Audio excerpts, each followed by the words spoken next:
What is going on, guys? Did you miss us? Once again, we are back. You know who it is. It's C. Moody, as always, here with D. Moody. And yeah, Sports Moods. Let's catch up, guys. 2 Moodys. 1 duty. Sports.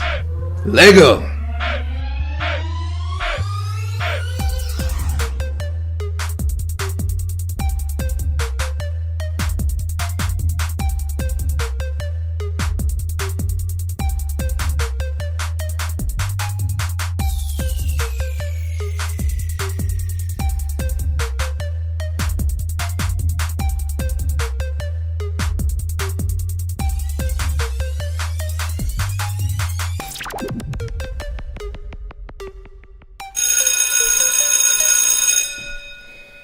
Whew.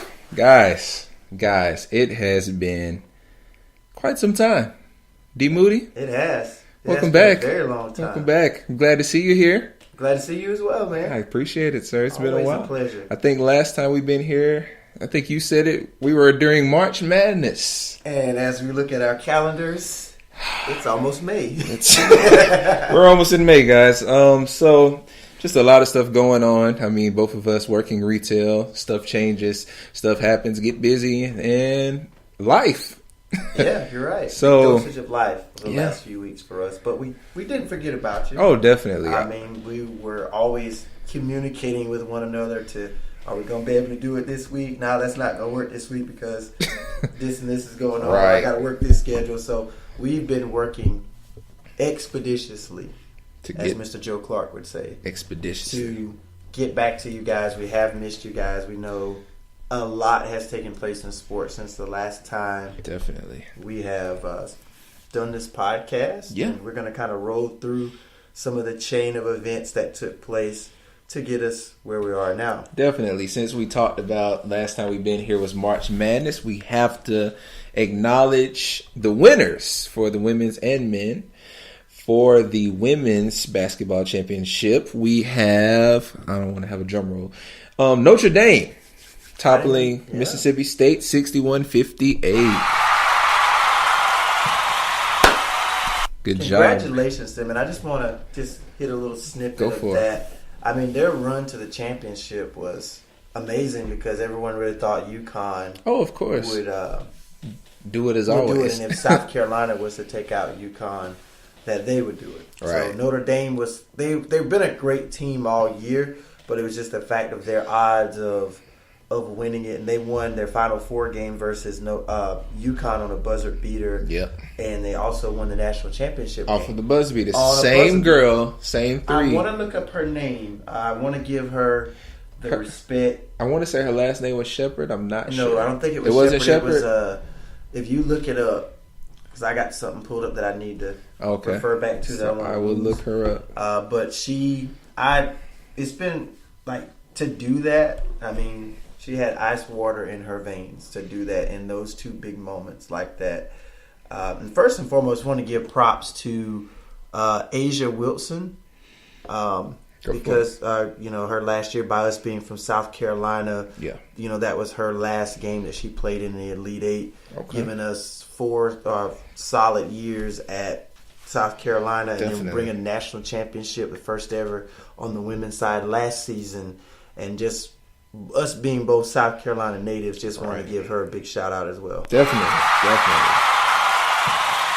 So, I found a name, and I'm about to butcher this name really bad. See it? Can I? Yo, you know the name? You have an iPhone 10 over there. Hush. iPhone 8 Plus. A lot has changed. Times have since changed. we last did a podcast. I noticed your text messages turned from green to blue, so I didn't know if it was from the iPad or you were actually using the phone. Times indeed have changed. iPhone 10. That's right. Fancy. No, sir. Fancy. It was only a $10 increase to my contract. I bet it was. I'm just kidding. Her name was Arike. Mm-hmm. Oh, yeah. I cannot say it. Let me try. I can't say it. I'm not even going to try. I'm going to try. Okay. All right. Arike Agunbawale. No, that is not. That is not how you say it. Anguboil. I can't remember it. I'm gonna see. I know she was the hero in both of those games. Let's see, maybe because sometimes they play her name. I'm gonna play this little highlight clip they have of her. Okay. And see if they actually listen to the name. We can get the correct pronunciation. I'm sure it's she deserves that. Final Four buzzer beater and national championship buzzer beater. She Ngumbao. reserves the right for us to say her name the correct way. Ngumbawale. No, sir. I don't know how to say it, but I know that's not how you watch say it. Watch it as Ngumbawale or something like that. Go ahead. All right. I had the advertisement. Had to get past the advertisement. All right, here we go. Ngumbawale. See? Yes. That's right. Well, that is a sports Moods first. Mr. C. Moody pronouncing someone's name correctly. Unbelievable. Hey man, sometimes she was the hero, helping Notre Dame win their second national championship under Coach Moffitt and Coach Moffitt, and she won national championship back in 2001, and now here in 2017, 2018 season. So congratulations to the Notre Dame women. Definitely. And on the men's side, we have Villanova. Yeah. I was about to mess that one up really bad. No, that's easy. No, I was about to say Villanueva. I was thinking of the basketball player. Yeah. So, Villanova taking the title from Michigan. 79-62. And this is also, let's give them some props first. But this is also their second national championship in 3 years. So you'll recall back in 2016, they beat my North Carolina Tar Heels in buzzer beater fashion. And that probably one of the best national championship games you ever can see in recent memory and in history in Houston. And then, to come back to win 2 out of 3 years for Coach Jay Wright in the Philadelphia area. I mean, Philadelphia has had a great season. Right. I mean, just in sports overall. Yeah. Because, the Eagles winning the Super Bowl, this college, Villanova, being right in Philadelphia, winning another national championship, and now what the Sixers are doing in the NBA. Meek Mill is released. That was a big thing last night. Yeah, it was. So big ups to Philly right now. They got a lot of good stuff going on in the world. Philadelphia of sports is on top of the world. And coming right from the NCAA March Madness Championship that ended in beginning of April. Mm-hmm. Days from that, from April 5th to April 8th, we had some golfing, the Masters. Correct. And from that, with a purse total of $11 million altogether, Patrick Reed, number 1, 15 under. United States native Patrick Reed was our champion for the Masters. As he collects his, is it a green jacket? Yes, green jacket. Green jacket. That's like the Super Bowl of golf. Yeah. Golf has a lot of coveted majors that they play for, but the Masters is like that one that your name is just forever. You're cemented. Yeah, you're cemented in history. Like, you're always going to be called to come back and reverence Augusta National. I was just about to say, in little big old Augusta. Mm-hmm. Little big old Augusta. Right. And the thing is, Tiger had such a great run in terms of going into the Masters. Now, it didn't kind of end the way that he wanted it to, but he did play in his first Masters since 2015. Yeah, man, so, it's been a while. 3 years removed from that. And I can only hope that Tiger will continue to, find his game back once again and continue to show why he's probably one of the best golfers ever to play the game. Definitely. But Ricky Fowler finished second place, another American native. I think Rory McIlroy was kind of close up there on the leaderboard. So, but the Masters, Mr. Patrick Reed wins his first green jacket. Yeah. So, man, one more time for Patrick Reed. Golf. That's a beautiful sport to play. I feel like one day I really want to do it. They said, like, a guy at work says he's been to the Masters. He said the TV, watching it on TV does it no justice. Oh, of course. And it's beautiful on TV. Right. But imagine just being there for that scenery. They till that golf course year round. Yeah. Like, they have people who get paid a salary for the upkeep of that golf course. Hey, my wife because when she was at Coker, her and a friend got a job kind of doing some kind of work. She said she enjoyed it, and she's not one that, genuinely likes sports or cares for it rather. But she said it was really good, and like you said, that reminds me of baseball. Mm-hmm. Like on TV, could care less for baseball, but being there, like being at an actual baseball game, it's a beautiful aspect, beautiful scenery. It's just the whole game is wonderful, and I can imagine the same for golf. If it wasn't so expensive, I would try it. It is a very expensive game to learn how to play, and it takes a lot of hard work and dedication to master, no pun intended, game of golf. There you go. Hard to master. But while we're in this, I guess, timeline of sports, one other thing that happened around the beginning of April was, I hope I'm using the right thing for it. I'll take that one. Sure. I'm so afraid when you get ready to push the button, I hope it's not the wrong output that he wants. So he push this button. We had WWE WrestleMania. I don't know what the greatest show on. I don't know what the catchphrase. I guess it was the granddaddy of them all, the grandest stage of them all. Grandest stage of them all. I was about to say more mania than ever because that was the Rumble win. Yeah, the one time of the year where both teams compete in head-to-head sport. I think it was live from New Orleans. Had to be. Yeah, granddaddy of them all. They were in New Orleans a couple of years ago at WrestleMania 30 when we saw Mr. Brock Lesnar in the Undertaker's coveted streak. With that being said, in short, because I'm pretty sure at least most of you know the bulk of what happened at WrestleMania. So we're not going to go fully. We're not going to fully go into it. We can go for days. Yeah. I mean, here's a quick recap. Seth Rollins wins Intercontinental. Jinder Mahal wins United States. Charlotte retained versus Asuka. Charlotte retained against we'll Asuka. The Bludgeon Brothers win the SmackDown Tag Champion. Braun Strowman and a 10-year-old. They win the Raw's Tag Team Champions. Which is funny. I found out that the 10-year-old was actually a veteran referee in WWE. So it was kind of paying tribute to the referee for being his tenure so long. So I applaud that. But so, in other words, AJ Styles retains his title against Shinsuke Nakamura. And The Undertaker defeats John Cena in a squash match. John Cena finally got his answer from The Undertaker. Last minute. He was sitting in the crowd as a spectator. Which was fun. They showed during the course of WrestleMania, like a referee runs up to him in the crowd, and I guess to say, hey, Undertaker's here. Right. Or whatever, and Cena runs the back, I guess, to get his gear on or whatever. So that was fun. Actually toppling Elias for a moment before Undertaker actually appeared. Backtracking, since you said him being a fan made me forget about the pre-show, which is usually forgettable. Pre-show. The Cruiserweight Championship match. I heard that was good. That was a great match. And I love that Cedric Alexander and Mustafa Ali kind of have their pitch against each other. One's the heart of the Cruiserweight, one's the soul.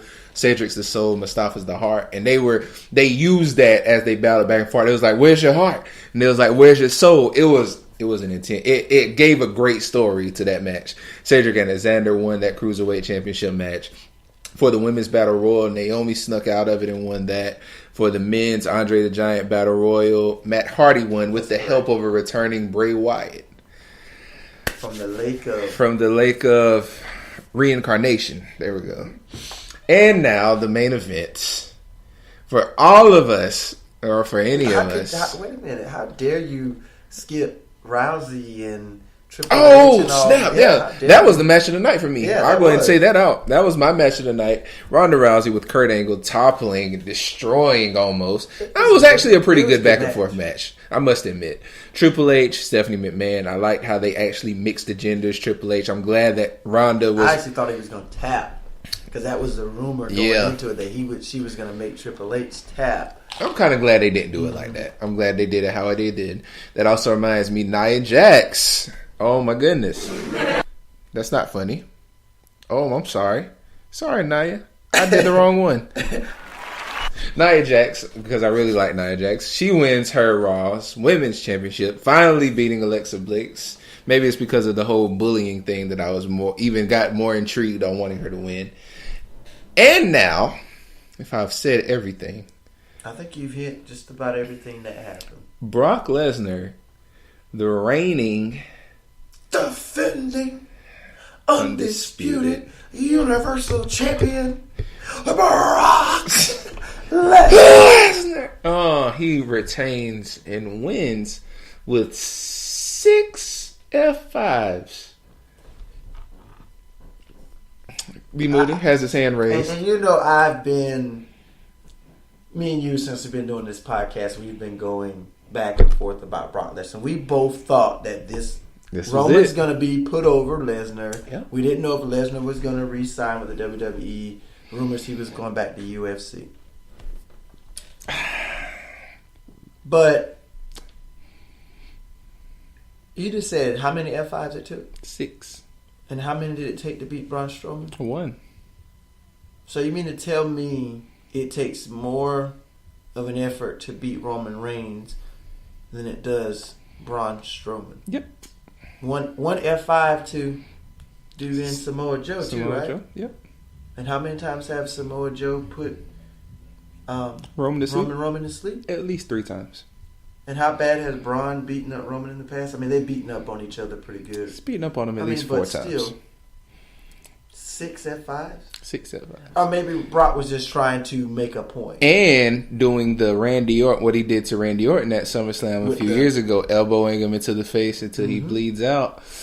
Yeah, I really feel like that was more so to make a point, because I feel like nobody, from what I saw from sources, nobody except Vince personally, Brock, Paul, possibly, no, not even Roman. Roman found out going to the ring what the match was supposed to end up being. And then there was they don't make those decisions until you walk out, and you don't really know what the end result's going to be. And there was even a rumor saying that they changed the outcome mid-match. Wow. So who knows who really knew, but what was supposed to happen. Right, but nobody expected this. I didn't. I was all year long we've been saying Roman's going to just bear with Brock. Obviously, Brock never shows up. He's had the title for over a year now. Yep. He won it at last year's WrestleMania versus Goldberg. Oh, so that means my challenge to Brock still stands. Yeah, I mean, if you want to. Hey, Brock, I mean, I want to see you F5 me 6 times. Probably do it 16 times. I'm pretty sure you can do it. I'm pretty sure you can do it more. But I was just the overall. These are just some of the points that I've had an issue with WrestleMania. Yeah, go ahead. I'm gonna just throw them out there, and you can comment as you wish. First off, did not have an issue with Seth Rollins winning. No, not at all. Either him or Finn win that. I'm okay with that. What I do have an issue with is you have 2 Japanese-born superstars. Asuka and Nakamura win the Royal Rumble. Get a chance at a title shot. Asuka even more because of her streak. You have her lose. Yep. I understand it's a big spectacle. It's WrestleMania, so if anything, you don't want to have Asuka lose the streak on Raw. I get it. You don't want her to lose the streak at a garbage pay-per-view either. But I still, somehow, it didn't sit well with me when she lost. Because I've seen Charlotte so many times. Charlotte is a great champion, don't get me wrong. But I've seen her flip-flop titles with Sasha Banks. I've seen her flip-flop titles with Bayley. And these are people that Asuka, in some way, she was pushed to the limit, but she conquered them every time she fought them. Conquered Nia Jax, Alexa Bliss. I mean, whoever you put in front of Asuka, she beat. So are we saying Charlotte is the, heir apparent when it comes to the women's division? As if she's this dominant champion that, and I get the logic of it because Asuka said in order to be the woman, you got to beat the woman. Obviously, playing off the logic of Ric Flair. But I had an issue with her losing. I did. I did too. Do you want to have something you want to add to that before I go to my next point? No, go ahead. Okay. My next point was to Nakamura. Love AJ Styles. I think AJ Styles is great for the WWE Championship. The mystique, the all things good that comes with Shinsuke Nakamura died at WrestleMania. No, not. I disagree with that. I get it. I and just hear me out. Yeah, go ahead. We had this guy jobber to Jinder Mahal. Right. How many times? AJ Styles beat months. Jinder Mahal, but his first try. Yeah. Right? Yeah. Then we get Nakamura. We build him up to win the Royal Rumble to go into Right. Mania. This is a dream match. For one, the match quality was not good. It wasn't. It was not. It was 6. It's not something I will look back on 5, 10, 15 years from now and be like, man, you remember that Nakamura AJ Styles match at WrestleMania 34? That's what I thought I was going to get from this. But from some of the rumors and some of the sources was just like WWE cut the time on their match. Oh, yeah. Because they wanted to have more time for Roman and Brock to get across what they had to do. They cut the time on this. I think AJ Nakamura should have been the main event of the show. Now, it probably didn't have the same build that Roman and Brock did, but just for two competitors, their history, their backgrounds, I think you give them that moment. You don't think so? I mean, we've seen Brock and Roman. How many main events have Roman had at Mania? I really feel like if you want, like, the way they bragged about this match, AJ and Nakamura's going to tear the house down. They didn't tear the house down. They didn't even tear the front door down, to be honest with you. You could tell they were holding back. And then the overall, Nakamura gets, they won't put him over yet for some reason. But we've had Nakamura beat the likes of John Cena to qualify to fight Jinder Mahal. Remember that? Mm-hmm. We've had him beat the likes of Randy Orton, who's a 13-time world champion, to qualify to fight Jinder Mahal again. And he lost to Jinder Mahal. Now, not taking anything away from AJ Styles, saying AJ Styles can't beat Nakamura. I'm not saying AJ is not capable of doing that. And I felt like WWE shot themselves in the foot. And I'm going to give you your chance. Because the first 2 WrestleManias for AJ Styles, this was his 3rd WrestleMania since joining, were garbage matches. He fought Chris Jericho. The quality of that match sucked a couple years ago. Maybe Jericho 5-6 years ago, they would have put on a better show. I'm just saying, that really didn't have a lot of, it didn't do anything for me. And this is your big signing. Like, this is AJ Styles. You're a tough critic, though. Coming over. You're that a tough match critic. did nothing for me. You're a real AJ tough Styles critic, though. Lost to Chris Jericho. You're a real tough critic, though. The next year, you have him fight Shane McMahon in a pointless match. You're going to do nothing for either one of them, whoever won or lost. That was a good storyline, though. It wasn't. It was. It's the same thing they did with Kevin Owens this year. This was better. Other than with Sami Zayn added, I felt like, Shane, you screwed me. You didn't give me my, you weren't fair. You're not a fair leader of this show. So I'm going to attack you, and we're going to eventually lead to a match at Mania. AJ's is better. So way better. Year 1 fights Jericho, way past his prime. Year 2, Shane McMahon squash match. So we owed something to AJ this year. Like, AJ needed to have a big moment at Mania this year. Because all year long, during the course before we get to WrestleMania, AJ's your guy. He's performing every night, every SmackDown, every pay-per-view. He's there. So we got to give AJ's got to have a big moment here. So Nakamura versus AJ Styles. But look at what you've done to Nakamura to this point. What have you done to build him up to this WrestleMania match? So you have to choose the lesser of 2 evils. Do I put over Nakamura over AJ, or do I finally give AJ his WrestleMania moment? Oh, Nakamura, you're just coming along with the WWE right now, so you'll have your chances down the road. But you have 2 of the biggest stars worldwide in wrestling, not only WWE, but in Japan, everywhere else. Give them that moment to tear the house down. And give us a better ending than what you gave us. And then you turn Nakamura heel, of all the people to turn heel. Now, I will say, it's growing on me, but of all the people to turn heel, why Nakamura? If that's the case, I would have thought Roman Reigns would be heel before Nakamura would be, because he's so over. But I'm going to give you the floor. I know I threw a lot at you there. This has just been a build-up for me for the last 4 or 5 weeks. I didn't really agree with that. And let me see if there's any. I feel like also too that the WWE, instead of allowing Braun Strowman to grab a 10-year-old or whoever this person was, why not bring Bobby Lashley back at WrestleMania, make them a tag team, win the tag team championships? I agree. That should have been the mystery partner. I felt they dropped the ball on that. Still good to see. You know, you get the WWE Universe involved into the show, which is a good thing.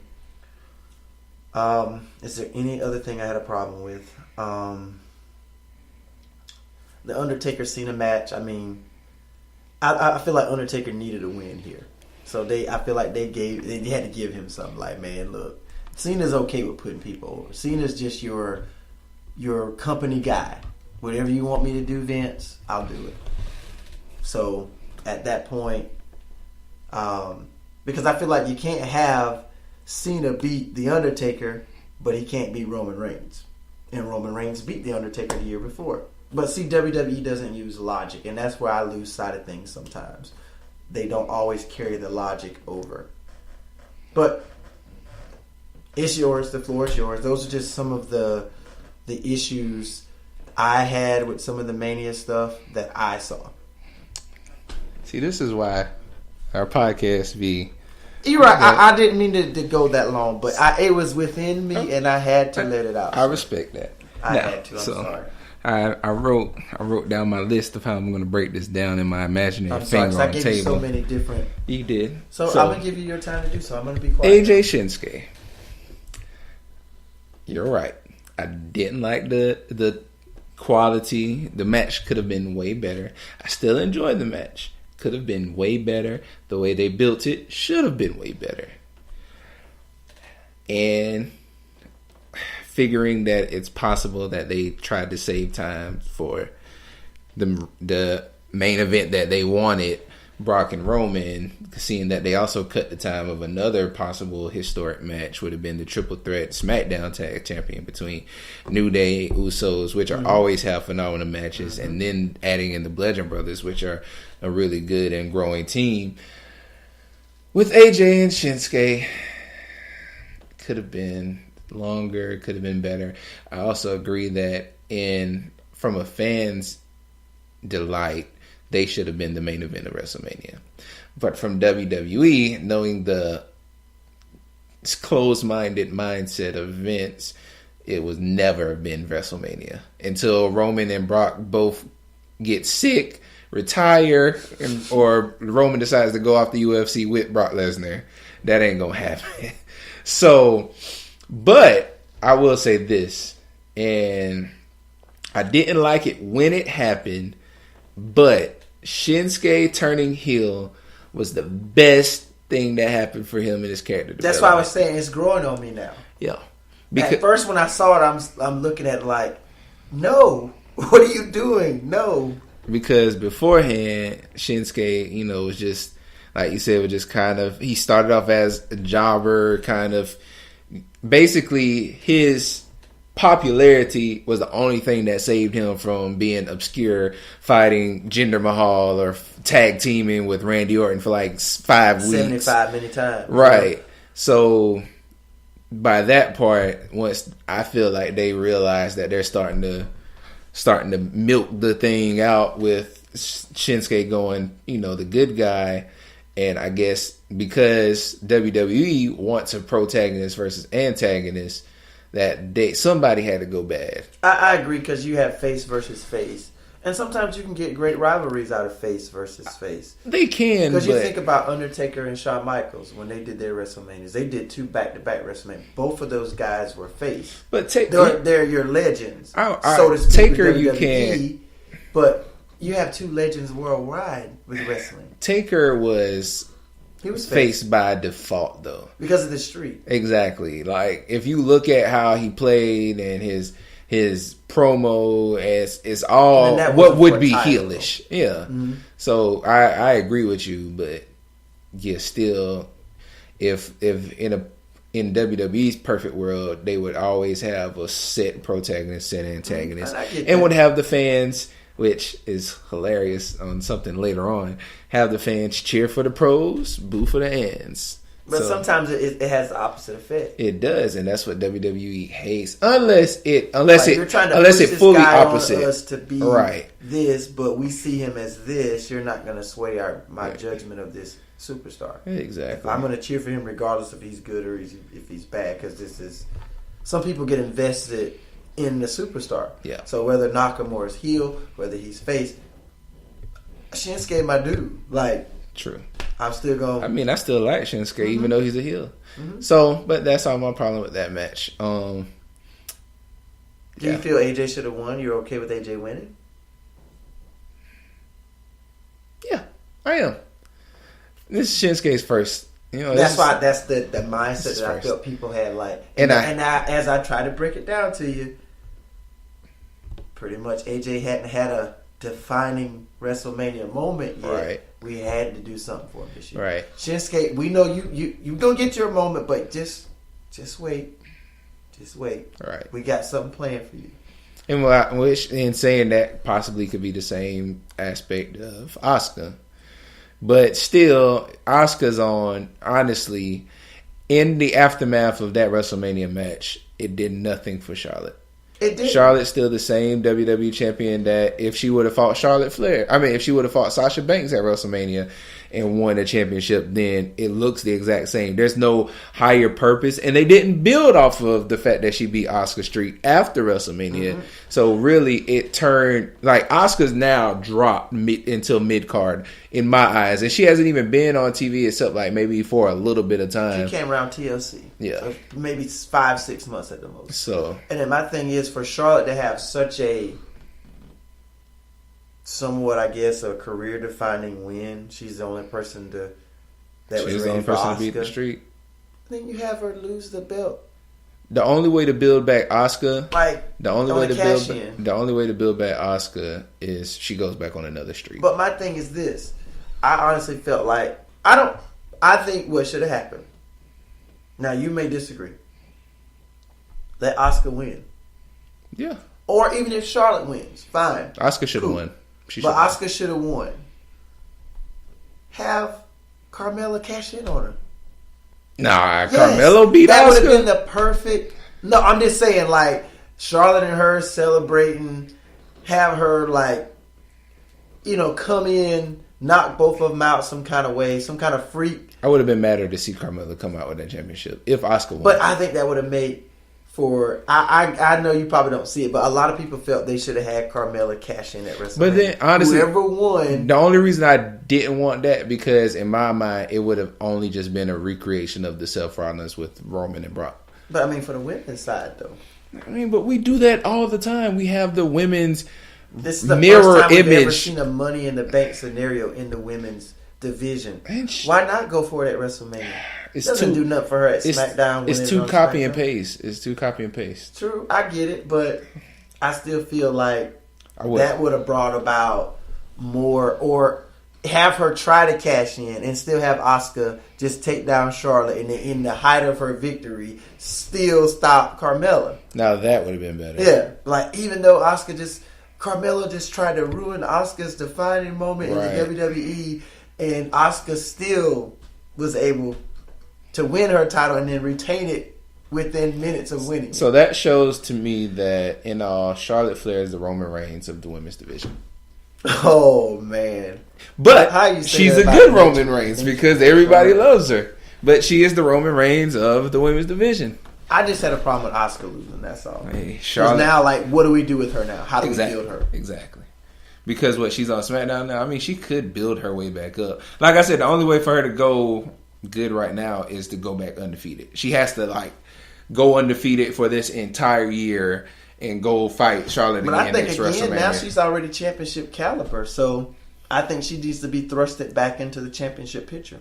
Isn't she? Maybe go through the Becky Lynch's, the Naomi's. Let's see how she fares against some of the new people on SmackDown. I mean, against some of the new challengers she would face. What's the card for this Friday? Because all the matches are on the line. I don't really see much about the women's matches, but because I want to say because most of the ones that they don't talk about ends up being rematches. So SmackDown, because let's see. I don't even see the women's championship match either. They don't have any women. Mm-hmm. Oh, they just say 7. 1, 2, 3, 4. I know it's supposed to be like 7 championship matches. 7. But I don't know if any of the women's matches it's neither women's title is up. Neither women's it's title probably just going to save that to Backlash. Because I know last night they had a contract signing for Carmella and Charlotte for Backlash. So, I mean... Not to sound sexist, but isn't like Saudi Arabia like a man's place anyway? That might be why I don't see any women's cards. It could be. Because, like, genuinely, I'm looking at what the Bleacher Report's card of it. It's all men's matches. There's no women's match in it. So, hate to say that because, I mean, now we're in this generation now of equality and stuff. Mm-hmm. For them to think that, we just want a whole bunch of big, sweaty men fighting all night. Yeah. Like... I mean, I'm okay with women matches. Just give me substance with it. Like... make it make sense and don't bore me. No, give me Oscar versus. No, she already beat Sasha, so she'll have to fight Charlotte again. All right, so whatever. All right. I mean, but that's just some of the issues I had with Mania. Out of 10, what do you? If I were to rate it out of 10, yeah.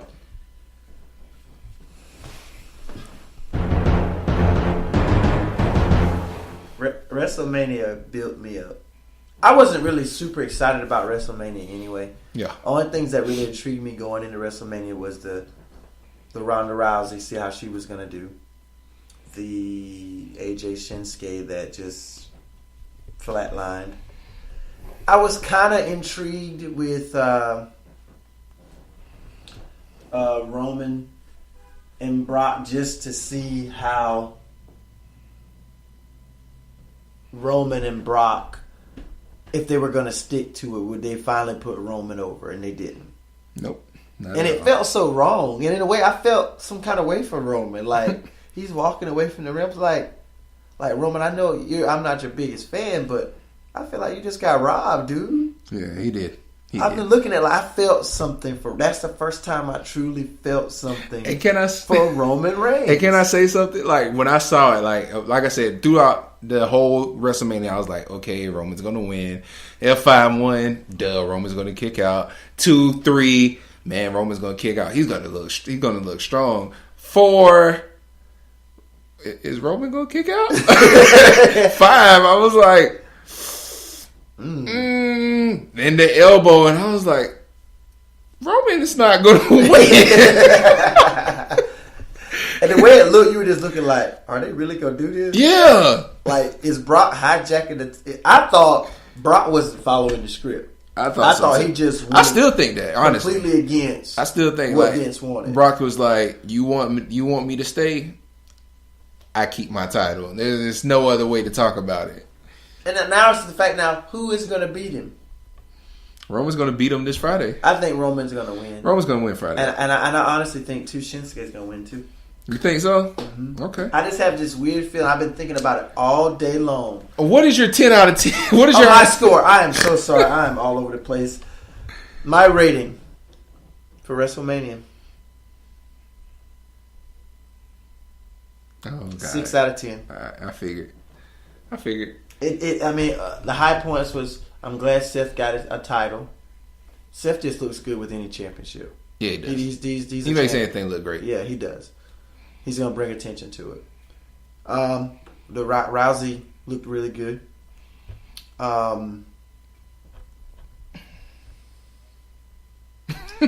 about it. That's about it. Okay. My 10 out of 10, if I had to rate WrestleMania, 7 out of 10. Because, like I said, I really watched it from the beginning. I truly, even though the men's battle royal was subpar, I liked the storyline ending with Bray Wyatt, which I expected, but still was happy to see it. The Cruiserweight Championship match probably was in my top 3 matches of the night. This really was. You have to go back and see it. Like, if you don't watch nothing else, go back and watch that match. I didn't watch it. I'm sorry. Of course, Ronda Rousey, Kurt Angle, Stephanie Tripp. I got off work at 8. Understood. Yeah. But I do have the network to go back and look at it. Exactly. The mixed tag, Ronda and Kurt winning, was my favorite match. Then we have, like I said, I did enjoy the AJ Shinsuke. Still could have been better. I enjoyed the Asuka Charlotte, even though they built it so strong to look like Asuka was going to win for Charlotte to pull out at the end. So it really did. That was a good, like, WrestleMania did the most purest thing in that match, was like really shock you, surprise you with something. Like, that was the biggest surprise besides Brock Lesnar just kind of. All the mid-card titles changed hands. Yeah, Seth Rollins match. Title. That's my number 2 match. Yeah. The Seth Rollins winning. U.S. changed hands. Intercontinental changed hands. I didn't like that one. I didn't care for that one either. The U.S. changed hands. It was a good match, though. I didn't. They're trying to do a lot to try to bring relevance to the U.S. title, and the only person who really brought a lot of relevance. You said relevance. I did say relevance. Yep. Relevance to the title was AJ when he had it. But then it kind of faded away because it kept going back and forth. And when John Cena had it. Yeah, I was about to say that. John Cena's U.S. Open title was the dopest thing. It got you excited about it. But the U.S. title is just. Because you knew a title match was going to happen every night. Yeah. And it's just more of now, it's just like, it's hot potato. Bobby Roode, Randy Orton, Jinder Mahal, Jeff Hardy. It's just. But the week is changing hands. But I think they do that just to kind of keep the. Kevin Owens, AJ Styles. To keep you. To distract you from the fact that the main titles are so stagnant that you know you're not going to get an actual heavyweight championship match until like every other month or every month whenever they do it. So it's like, how can I keep your entertainment and still have you okay with the fact that you have to wait for these big matches? Is the put the Intercontinental U.S. title in that limbo. So it's a blow for it because, like you said, we have to see it switch so many hands, but that keeps you intrigued because you don't really know. You know, it's not as predictable as the rest. But yeah, 7 out of 10 for me. That's WrestleMania. Okay, it didn't live up to my expectations. It really didn't. It caught me with a lot of curveballs. Yeah. Like, I was just sitting there like, no, that's not how that was supposed to happen. No, Roman was supposed to win. Asuka wasn't supposed to look. Nakamura, all the people that you build us up around all year. Right. You build Roman all year. You really didn't build Nakamura too much this year. You build Asuka all year. But that last you just have them just fail. Few weeks that they built Nakamura was really good. That was good. It was. Him and AJ had like it was like a stalemate. Right. I did like that. But like you said, it wasn't a long build to it. It wasn't. And they've had since January to do it because in the midway point of that, you thrust AJ Styles into a five-way or 6-way at Fastlane. Right. Just so you can add. Pretty much they did it so John Cena can have his storyline saying that I'm fighting every way to get Undertaker. So they're trying to get the Mania. Get into Mania. I rode the Mania, and none of this stuff is working for me. So yeah, it was throwaway. But I mean, that was Mania. That's WrestleMania, and I guess since we're still on WWE, we might as well hit up this quick recap of what the Superstar shakeup was. We actually saw a lot of people come back, some surprises, and maybe we're going to see. Honestly, I think this year SmackDown is the show to watch.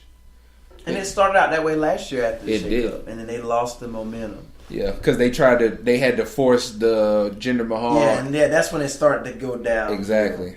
That's what took it downwards for me. Mm-hmm. And then it kind of shifted to Raw. Yeah. And so for the Superstar shakeup, for Raw, we saw Jinder Mahal, Sunil Singh. At that time, Jinder Mahal was the U.S. Championship. Had a first match. Jeff Hardy is now your United States Champion for the moment. Also, we have the Riot Squad, which is Ruby Riott, Liv Morgan, and Sarah Logan coming to Raw. We have Kevin Owens and Sami Zayn getting their jobs back. Via Stephanie McMahon, which was a very good segment. And so, because of that, Kurt Angle making the quick executive decision to ship The Miz back to SmackDown. I like The Miz better on SmackDown anyway. I think it's going to be better, especially with that really heated kind of thing they had with Daniel Bryan where he wasn't able. But for some reason, I feel like they're going to mess it up somehow. Yeah, because it's too good to be true. Yeah. It's finally like WWE, you're finally going to do something wrong. Exactly. So, undercards, we have Zack Ryder coming to Raw, Breezango, Fandango, and Tyler Breeze. Maybe they bring the Fashion Police to Raw. I mean, that'll be something to fill up the 3-hour space. Yeah. So. I'm just glad you just threw that out there. Right. Hey, gotta give them something to do. Yeah, Natalya comes, Mojo Rawley. So I guess maybe Mojo and Zack Ryder keeps their feud going in the Raw. Dolph Ziggler comes and brings Drew McIntyre, which I didn't realize how much of a Goliath this guy is. He's huge. Man, coming straight from NXT off of, I think, an injury, going straight up and taking out the Titus Worldwide and just too easily. So I don't really like that combination. I feel like it's in retrospect, it kind of looks like the new age Big Cass and Enzo Amore. It kind of does. But so next people Raw, we have Baron Corbin coming, Mike Kanellis, The Ascension, which is Connor and Victor, Chad Gable, and the glorious Bobby Roode. As far as SmackDown, Jeff Hardy, United States Championship, had to stay on SmackDown brand this year. Jeff Hardy goes to SmackDown. Absolution, Mandy Rose and Sonya Deville, which we also now have Paige as the general manager of SmackDown. So I'm glad to see that after she announced her retirement. I'm glad to see that they're actually still using her. So the unfortunate event that you have to retire, but hopefully through, like you said, with Daniel Bryan makes hope possible. So maybe one day, just like Daniel, she can return. Her injury is a little bit different. Well, it's a lot different than what Daniel's is. But still, you got to keep hope alive. But she is right now SmackDown's general manager. Samoa Joe, even though they've already declared a Backlash pay-per-view of Roman Reigns versus Samoa Joe, he's went to SmackDown. Which, from Wrestle Talk TV, I heard it's because that from their sources they've heard is that they moved Samoa Joe to SmackDown because after the Greatest Royal Rumble pay-per-view, Roman is going to be quote-unquote running Raw. That's what? Say that again? Roman Reigns is going to be quote-unquote, not from what Wrestle Talk got from their sources, from what their sources say. So this is like super rumor. Is that after the Greatest Royal Rumble pay-per-view this Friday, Roman Reigns is going to be running Raw. So does that indicate that he's getting the title? I don't know. So, but let me finish the rest of them. We have Sanity coming up from NXT. Eric Young, Alexander Wolf, and Killian Dane, which is missing their female component, Nikki Cross. Mm-hmm. Unfortunately, I don't know where that's going to go. If she's going to come later on. Big Cass returning and going to SmackDown. Asuka is going to SmackDown, so maybe they're going to continue. Hopefully, like we said with Charlotte and their feud. Maybe she's going to build up, like how we said. Luke Gallows and Carl Anderson now going back to their other club brother with AJ Styles, as we saw this past Tuesday. Sheamus and Cesaro, which, once again, at the Greatest Royal Rumble, they have their Raw Tag Team Championship match. So that already lets you know they're going to lose. Right. Because you can't be on SmackDown with the Raw title. Exactly. And just to kind of interfere, I don't want to go ahead slow this down or anything. Well, hold on. It's just two people left. R-Truth and Andrade Cien Almas and his loves Zelina Vega. Okay. There you go. The big thing I wanted to say was it kind of threw me for a loop when Jinder came.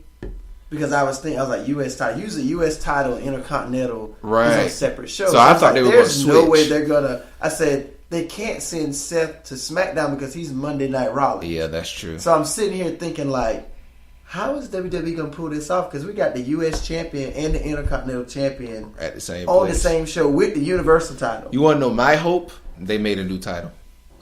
I said we need more titles. We need more titles. We need bring the United Kingdom Championship up. They should have.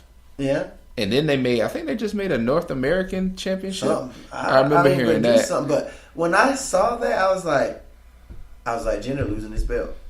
Because there's no, if Jinder wins, Seth is going to SmackDown.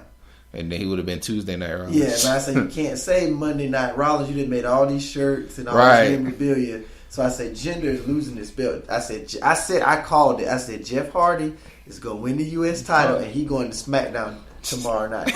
And that's exactly what happened. It did. That is what happened. That is what happened. So like I said, for me, and I want to know your feelings on this, I feel like SmackDown is one the better of this. It's the better show right now because it has some new rivalries you get an opportunity to see. Definitely. You get the possibility. I would love to see a Samoa Joe AJ Styles. Yeah. I would love to see a Samoa Joe Randy Orton. I mean, I would love to see Jeff Hardy and AJ Styles go at it. That probably would be my more so want to see. I would love to see that. I mean, you can kind of bring some. I want to see them do something with Carl Anderson and Luke Gallows. Gallows, because they've been so obscure so much. That might be who can take out the Bludgeon Brothers. Yeah, and they might have the Usos don't with the Bludgeon Brothers or the Usos, or have them in the New Day. Well, we've seen them in the New Day go at it. What you got? But I feel like, okay, so because of the New Day, and you said we was talking about Gallows and Anderson, and we just talked about him rejoining with AJ Styles as the club, 3-man, New Day, 3-man battle. But I said the only way that will work is AJ would need a singles person out of New Day to kind of be that compatible. Yeah. So I don't know who they would build for that. Work, but unless they give Kofi that run that he used to have.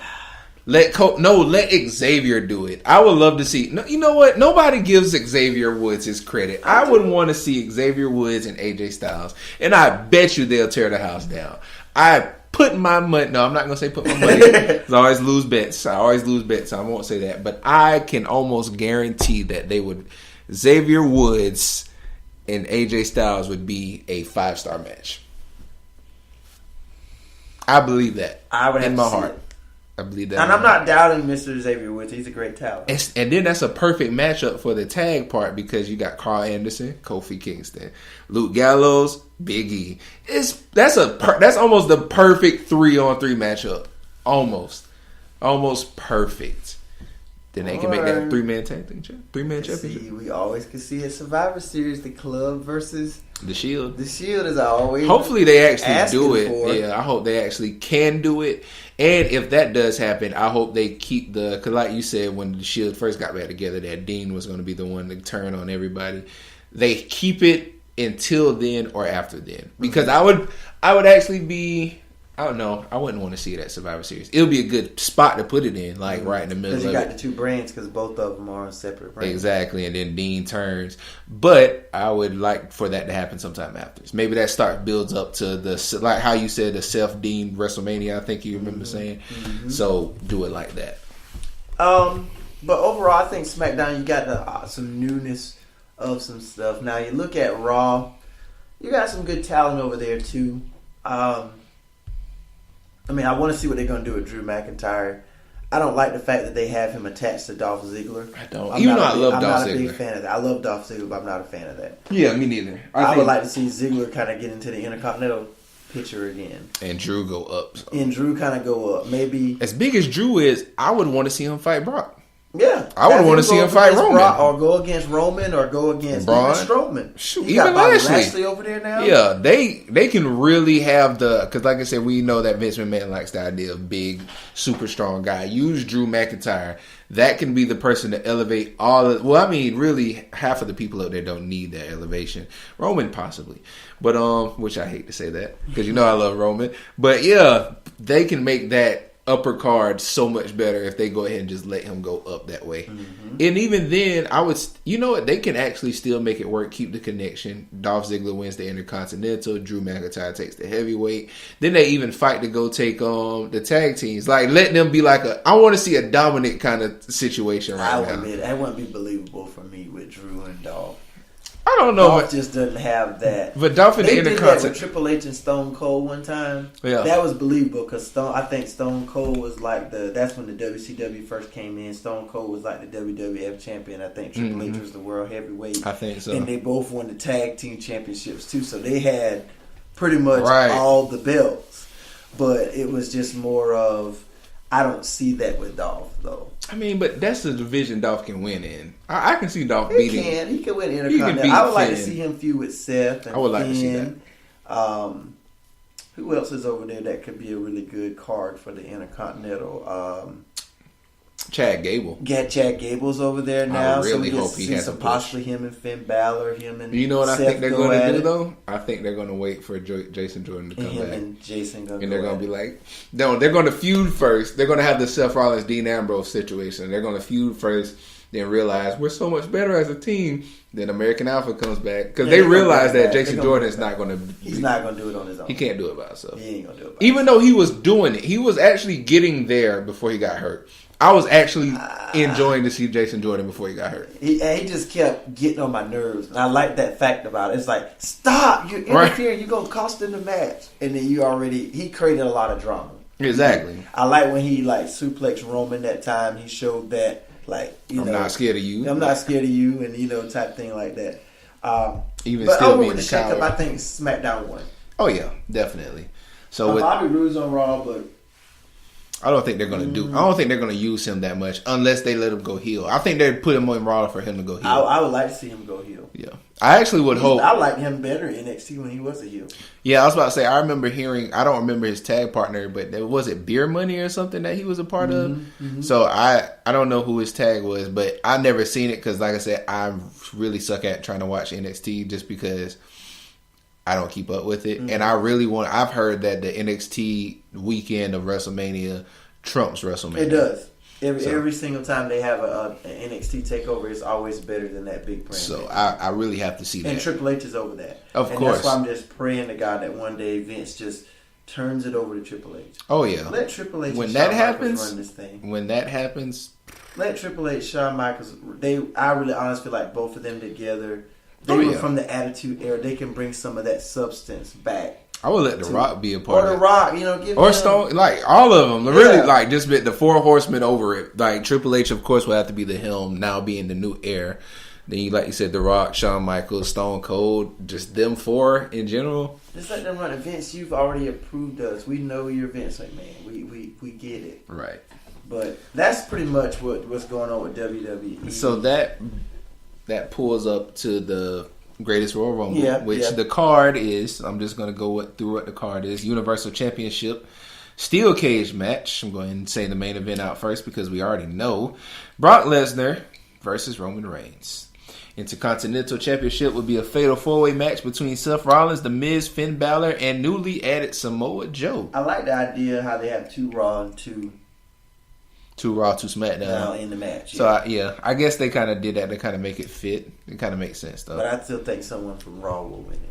Yeah, Intercontinental stage. Unless someone from SmackDown wins it and some Jinder Mahal wins back his United States Championship match. Then stays with Raw because he's Raw. That's what I'm saying. So he goes, but it goes back to Raw because Jeff Hardy's with SmackDown, and that lets a SmackDown person can win the Intercontinental, making that go to SmackDown without making somebody say, "Oh, swap over." Exactly. Gotcha. So with that match, like I just said, United States Championship match, Jeff Hardy defending against Jinder Mahal. They just randomly threw Joe in there. They really did. I was like, where did he come from? Like they were just like, Samoa Joe. Yeah. So, and it probably was, like I said, the Saudi Arabia Kingdom was like, we want to see Samoa Joe wrestle. And the thing is, and then Joe said last night, he was like, I'm going to win the Intercontinental title, and then I'm going to beat Roman if he wins the Universal title. That makes that match an automatic title match, and there you go. Title champion versus champion, and then he got a chance to be Universal Intercontinental. I don't think it's gonna happen. I don't think that's gonna happen like that either. That's far-fetched. So for the SmackDown brand, we have the WWE Championship match, a rematch between AJ Styles, Shinsuke Nakamura. Raw Tag Team Championship match between the Woken Matt Hardy and Bray Wyatt versus Sheamus and Cesaro, which I feel like Matt and Bray is gonna win. SmackDown Tag Team Championship is the Bludgeon Brothers defending against the Usos for a chance to put in their rematch clause. Cruiserweight Championship match is Cedric Alexander versus, at the time I got this Bleacher Report, which I think was the day, to be determined. So I guess because 205 Live is tonight. So we'll see who he has to fight in later times. John Cena versus Triple H in a who cares, there's just 2 legends match. Yeah, it's no build. And the casket match between the biggest over veteran versus the biggest over jobber. I love how you put that. The Undertaker versus. I forgot to say no build. Yeah, no build. No build to it. No build. Yeah, no, not at all. Just say Undertaker versus Rusev. He's close to Saudi Arabia. Put him in a casket match. Like Vince McMahon. So does this mean the Undertaker's back? Like, what does this say for Undertaker? Was it just a return? If he could return back so easily to fight Rusev, why did it take him so long to respond to Cena? Because it's Saudi Arabia, the Kingdom of Saudi Arabia. They're probably getting so much money. Vince McMahon's probably getting so much money from this match. He was like, Undertaker, you want your check? You can get your WrestleMania check. I will double your WrestleMania check if you come to Saudi Arabia. Like, So that's the card for the Greatest Royal Rumble, which is including one of the main points of it being called the Greatest Royal Rumble, a 50-man Greatest Royal Rumble, and they've only really showed, I want to say, roughly 20 of just main roster competitors. So I guess that's leaving an opening for so many either surprises, possible move-ups again, and possible legend returns, and have really no idea what's going to happen. And then nothing's really set in stone for Backlash either. Yeah. And then we know they're going back to this joint brand style of pay-per-view. So the only match we do know from Backlash is happening is Roman Reigns and Samoa Joe. And then we also know Carmella and Charlotte. Yeah. Okay, so those are the only two matches we know. Has been set. So after this, I guess they have to wait to see how things are going to shake out with these title matches and stuff, and then they can start to build toward Backlash. Right. So I am going to miss the fact of 2 pay-per-views a month, though. Yeah, that actually kind of give it more enjoyment because you got every 2 weeks there was a pay-per-view. Exactly. So and now you just have only one a month. Now. Once a month now. When is the pay-per-view again? Man, I missed it. Backlash was tonight. Right. Like you gonna forget. Yeah. Yeah. So, but that's WWE now. It's WWE in a nutshell, guys. So we're working on with all this superstar shakeup stuff and moving toward Backlash now. There we go. So when we come back, we have some other sports to talk about. NBA playoffs is going on right now. Tell you about who's out, who's on their way up, and who do we think is going to make it in the finals. Also, we might talk a little bit about the NFL draft, which is tomorrow. This is Sports Moods. 2 Moodys. 1 duty. Sports. We'll be right back.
All right, guys, we are back. C Moody here with D Moody. Sports Moods, 2 Moodys, 1 duty. Sports. So now we're going to get into some NBA playoff action. What's going on right now? On the East, we have the Washington Wizards versus the Toronto Raptors in the fourth quarter, 88-87, which with just a little over 6 minutes left in the fourth quarter. Both tied 2-2. We're going to see who takes that. Also going on right now, just getting into the fourth quarter, is the Cavaliers versus the Pacers. Also tied 2-2. Seeing if either LeBron can reclaim his dominance or the Pacers is really the team to beat right now. Pacers are playing them tough, man. Oh, they are. Really come out even from since game 1. Like when they won game 1, it didn't come as a shocker to me. Really, it really did. I wasn't like, oh my god, Cleveland lost game 1. I just felt like Cleveland's just been, even though they lost one less game than what they did last year, they've had so many different lineup combinations this year. That's still a fairly new unit together, so it's still going through those growing pains, and a lot of them don't have that playoff experience. But when you have LeBron James, you can win in spite of that because of his talent. But Indiana's a tough team, man. They are. Other games that's going on tonight would be on the West Side. We have West Side.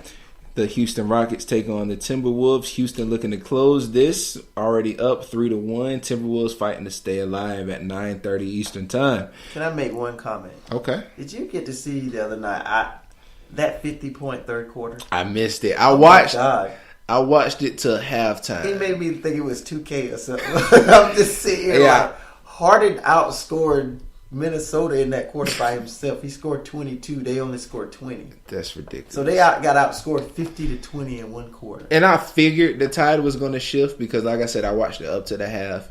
And Harden was really playing horrible until like the last few minutes of that second quarter. And he just hit like 3 threes back to back. And I was like, he caught it. And even Chris Paul was on. Like, I mean, it's like they just flipped the switch, man. Yeah. Man, this might be... This Houston team, man. No, I mean, they're number one. Houston, man. It might be Houston. We have a problem. Right. His name is James Harden. So, also tonight at 9:30 as well, we have the Utah Jazz versus the Oklahoma City Thunder. And OKC is fighting to stay alive, down 3-1. The Jazz is another one of those teams like Indiana that's been playing them extremely well. And they had a little scrappiness, I mean, to them. I like the Jazz. Yeah. And even though Russell, you know, did you see the part when Rubio had the triple-double on him and he was like, next game I'm going to shut that down. Right. And, I mean, you shut it down, but you lost. You lost. And you got Paul George and Carmelo. Now, give or take, Carmelo's not the Carmelo Anthony that he used to be. I can see it ending for him. And see, this is what I was telling people. Actually, I was talking to my friend about it over Facebook. Russell's a bully. This is why he's like Russell's a bully. This is why like everybody gave Kevin Durant so much slack about leaving, but now you're starting to see why he left. This is the head that OKC is relying on is Russell Westbrook, who is this just arrogant, really thinks that he's the best player, which he is a great player.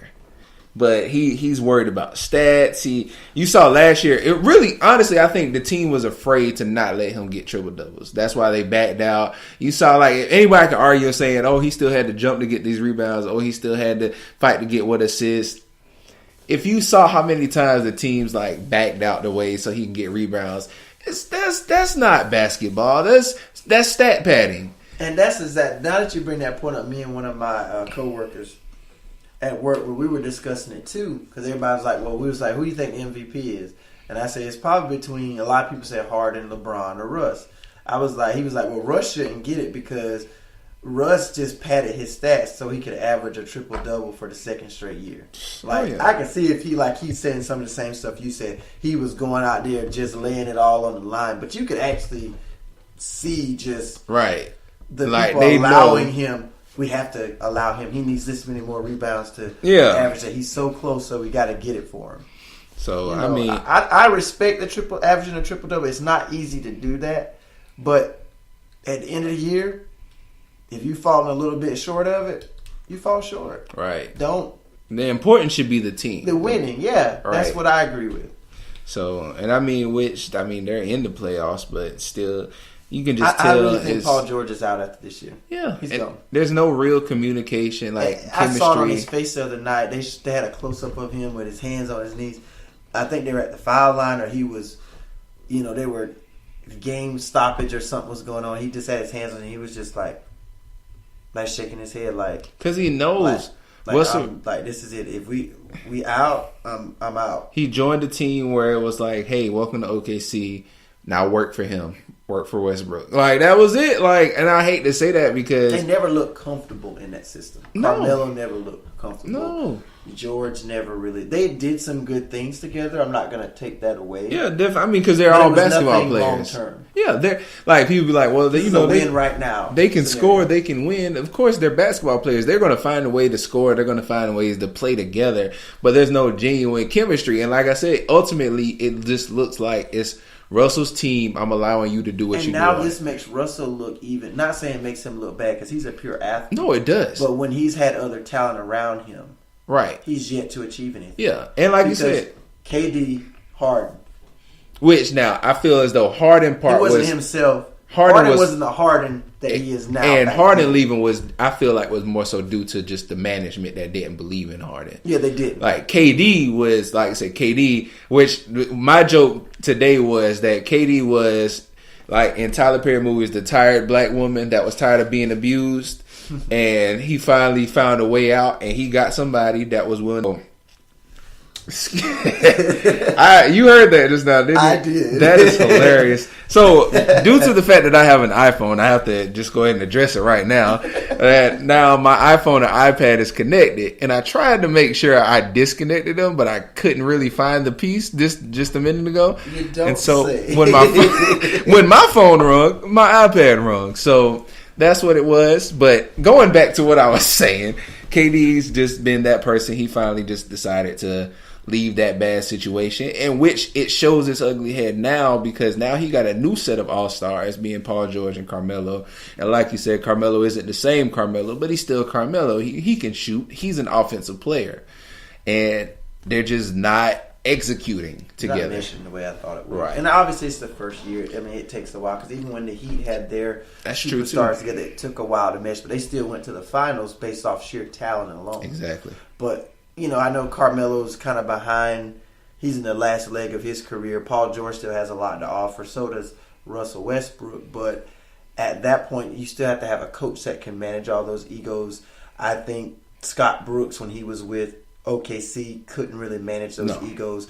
Billy Donovan, a lot of respect for him. He did a lot on the college level. Won 2 national championships at Florida. I don't think he can manage those egos of KD and Russ. He can't manage the egos of Russ and then still try to give Carmelo and Paul George their just due as well. Right. So I just think Paul George is out of there after this year. Yeah, I agree with you on that. I also, too, just want to throw out there, I think some series have come to an end last night. The Sixers took the series over the Heat, the first round series, 4-1. Defeating Miami last night. It was a big night in Philly last night. Meek Mill made an appearance at the game after being released from prison. That was just a really big. But did you see his day? Man. Yeah, that standing ovation he got was like he genuinely went from the prison, drove to the helicopter, flew to the other side, I guess, by the arena. So it looked like, I don't know what happened in between time, but it looked like he genuinely went straight from prison, flying to the arena. Like he had to be there. Which, I mean, like I said, they're Philly kids. And I saw Kevin Hart posting about it too, because he's also a Philly native. So he was just as excited as the rest of the city of Philly. And I guess that's just that dedication that to your city. So I mean, big, like I said, great for him. To the Sixers, man. They have overcome a lot. I mean, with all the top draft picks year after year, and then having so many injuries, and finally having a chance to be healthy and to have all of their available prospects together and just coming together the way that it did. I'm really excited for this team to see what they can do. Now, they do have to realize this is just the first round, so you got to find a way to come down off that high and just refocus and re-engage yourself going through the rest of the postseason. But it is they deserve a moment to take some time to celebrate that victory. Oh, yeah. Also, Golden State closed out San Antonio last night, 4-1. Yep. Now, I do want to take time to have a moment of silence for Greg Popovich, who lost his wife earlier last week. And Coach Pop is one of the most revered coaches, in any coaching society. I was about to say, in all of sports. Yeah, in all of sports. So all of professional sports, not only just the NBA. And we just want to pay our condolences for him losing his wife.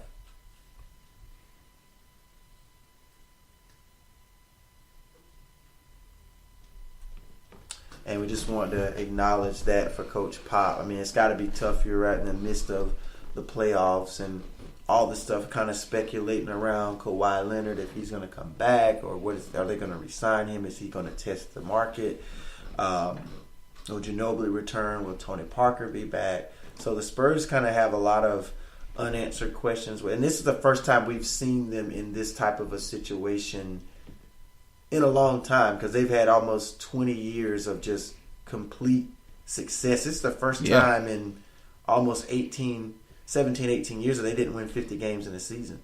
And they fell short of it, like 48, 40, I think it was like 47, 48 wins this year. But, I mean, Coach Pop has built a powerhouse there over the years. True dynasty. And even after Tim Duncan left, they still were competitive. Yeah. But, so now it's a lot to kind of see. Will Pop return?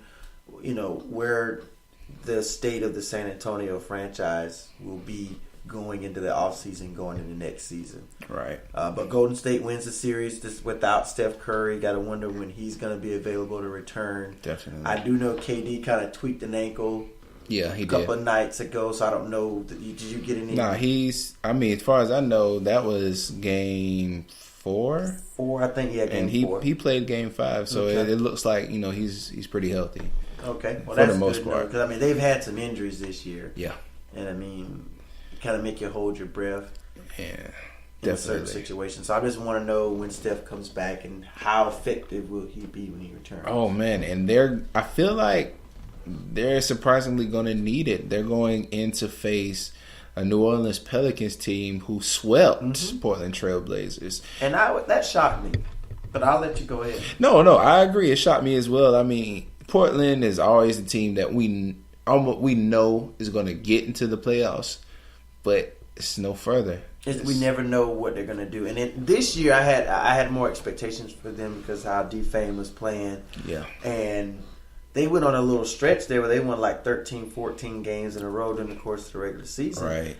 And this is a New Orleans Pelicans team without Boogie Cousins. Yep. So just imagine if he would have been available. But I never would have foresaw a sweep in this series. No, not at all. I thought this would probably been one of those back and forth series where we possibly could have saw 7 games, 6 at the most. But to see a full-fledged sweep, I mean, you got to give it up for Anthony Davis and the job that he's doing, taking on more of the leader role and responsibility. So, I mean, Pelicans are going to be dangerous. Anthony Davis has been a beast. Yeah. just really has been a beast of a player. Rondo is playing playoff Celtics Rondo basketball. He looks like he's tapped into that fountain of youth. What's the other little guy? Drew. I can't think of his last name. Is it Holiday? Drew Holiday. Drew Holiday. Yep. Just playing good basketball. Is not afraid to get in the hole, driving. It's just a good team, man. It really is a good Pelicans team. And I would have never thought since the era of Chris Paul that I would say a good New Orleans team, since they were the Hornets. So good for them, man. And hopefully they can keep that momentum, like I said. Even though the Warriors, I love Steph. I hope to see them in the finals again. But this is going to be a tough match for them. I don't feel like it's going to be I'll say it won't be as definitive as we know it should be. Like it should be, in my eyes, it should possibly be a sweep for Golden State. But you do have I don't think it'll be a sweep. No, it's not. Because like you said, we have a undetermined Steph Curry. You have like you said, a KD that's trying to play with a sprain, which isn't a good feeling. And you just Anthony Davis that, from my perspective, has no real matchup in Golden State except JaVale McGee. And that could go either way. It just really depends on how good or how bad JaVale's going to play. Because Anthony Davis is on fire right now, Got an assignment. They get a chance to get some rest, too. Both teams. Yeah. Both of them kind of wrapped their series up pretty quick. So they should get some extra days of rest and move forward into the second round of things to see how it turns out. And I think the other series out there, Milwaukee and Boston, right? Yep. I think Boston's up 3-2. They're up 3-2. So I would say I just got to do this. Like, go ahead. I just want to give big ups to their head coach, Brad Stevens. To me, right now, he is the best coach in the NBA right now. Oh wow, okay. And the reason I say that is because all the adversity that this Boston team has dealt with. Yeah, no Kyrie. No, you lose Isaiah. Kyrie's coming over. You don't know how he's going to mesh in with everything. First night of the season, you lose Gordon Hayward. Lose Kyrie toward the end. No matter who he has available. They're still winning. And even last year, he took them to the Eastern Conference Finals when they lost Isaiah Thomas. Yeah. So Brad Stevens is a basketball mind. Yeah, he is. And he takes whatever players he has available, and he just always seems to find a way to get the best out of them. Yeah. Regardless if they're undermanned, they're dealing with injuries. I mean, it's unfortunate to see them lose both Kyrie and Gordon. So next year is still, it's good to see that you have a coach that can still coach in adversity. Right. Without the primetime players there, and still can produce victories and still be competitive. And we don't appreciate that a lot sometimes in the NBA because it's really not a sport that's kind of circled around coaches. But when you do have those dime a dozen type coaches like that, you do have to show respect to them. Because I'm pretty sure a lot of us could not even name a lot of the head coaches around the NBA. But in college basketball, you can because they build programs. Yeah, you have those elites. You have the elites, but in the NBA, it kind of goes under the radar because you have the LeBron James, the James Hardens, the Russell Westbrooks, the Steph Currys, players like that can impact the franchise. So, not saying anybody can coach that talent, but a lot of times, even if you are they kind of get a great coach, it's going to get overshadowed because of the sheer talent that you have. But Brad Stevens, man, big ups to him and the job that he's done with the Celtics. All right. So, and like you said, whoever comes out, hopefully that Boston can close it out their next game, which will be... When will be Game 6? Like I have it tonight? No, they played last night, so if anything, it'll probably tomorrow. be Tomorrow, 8 p.m. I'm sorry, I saw 26. I didn't know what day it was. Mm-hmm. So the winner of that will play the 76ers. Yep. I think that's going to be an entertaining series for whoever comes out of that. Because then the Cavs will play the winner of... whoever wins between the Cavs and the Pacers. Mm-hmm. Well, I can't automatically say the Cavs are going to win. And we'll play whoever wins between Toronto and Washington, which, with that being said, Game 5 is now over. Toronto is in the lead, 3-2, winning tonight, 108-98. All right. Raptors are number 1 seed over there in the Eastern Conference as well. Right. And looking back at the seed between the game of Cleveland and Indiana with 4 minutes left, Cleveland is in the lead 95-89. So there is a chance for Indiana to come back, but right now Cleveland is on top. So looking at the rest of the brackets, we do have, like we said, the winner between Utah and OKC, which looks like it's leaning towards Utah because they're 3-1. We'll play the winner of Houston and Minnesota, which also leans toward Houston being up 3-1. I do know they threw out a pretty good stat when I was eating breakfast this morning. They said that OKC is 24-11 in elimination games. Oh wow! So they tend to, but it's a different OKC though. It is. A lot of that probably was when Durant was there, but. That's a pretty good record to have in an elimination game. Oh, definitely. Just over the course of the last few years when they've been faced against elimination, I mean, they tend to prolong the series. So we'll see how that goes tonight. But Utah's another one of those scrappy young teams. Devin Mitchell, you got Ricky Rubio playing well. Crowder's doing well with them as well. He is. I love Crowder, man. Mm-hmm. I've always loved Crowder, even back when he was on the Celtics. Mm-hmm. I always mix him, and it's another guy. He played for the Hawks. I always mix them up.